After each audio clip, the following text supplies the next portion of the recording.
ሰላም ጤና ይስጥልኝ። እሺ ዛሬ ስለ ሞተር ፕሮቴክሽን እናውራ። ሞተር ፕሮቴክሽን ምንድነው?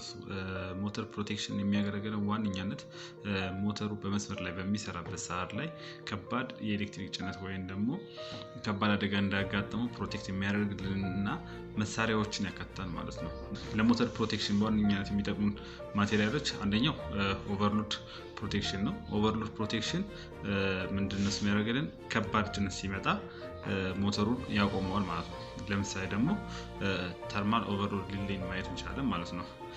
ሌላኛው ደግሞ ሾርት ሰርኪት ፕሮቴክሽን ናቸው። ሾርት ሰርኪት ፕሮቴክሽን ምንድነው የሚያገለግለን? ወደ ኢሚዲየትሊ ሾርት ባደረገበት ሰዓት ላይ ወይ ደግሞ በሾርት ሰርኪት ውስጥ ግንኙነት ባደረገበት ሰዓት ላይ ትሪፕ በማድረግ የሚያገለግለን ደሱም ደግሞ ብሬከር እና ፊውዝን ማየት እንችላለን ማለት ነው።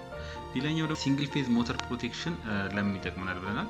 ስሪ ፌዝ ሞተር በባህሪው ምንድነው የሚገባለት ስሪ ፌዝ ፓወር ሲሆን ከዛ ውስጥ ከስሪ ፌዝ ውስጥ አንዱ ከጎደለበት ያስ ማነው ሲንግል ፌዝ ሞተር ፕሮቴክሽኑ ከት በማድረግ ለሞተሩ እንዳይገባ ፓወር እንዳይገባ ማድረግ ሞተራችንን ሴቭ ያደርግልናል ማለት ነው።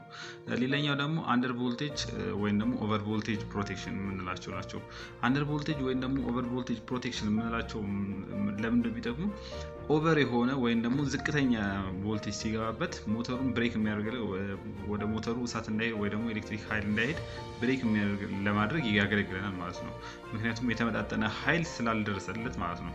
ሌላኛው ደግሞ ቴምፕሬቸር ፕሮቴክሽን ናቸው። ቴምፕሬቸር ፕሮቴክሽን በዋነኛነት የሚያገለግሉት ሞተሩ ላይ ባለው ሴንሰር አማካኝነት በሚደርሰው የሙቀት መጠን ከፍተኛ የሙቀት መጠን የሚደርሰው ከሆነ ወይ ደግሞ ሞተሩ እየሞቀ ከሆነ ብሬክ በማድረግ ሞተራችንን ከአደጋ የሚከላከልልን የፕሮቴክሽን አይነት ነው ማለት ነው።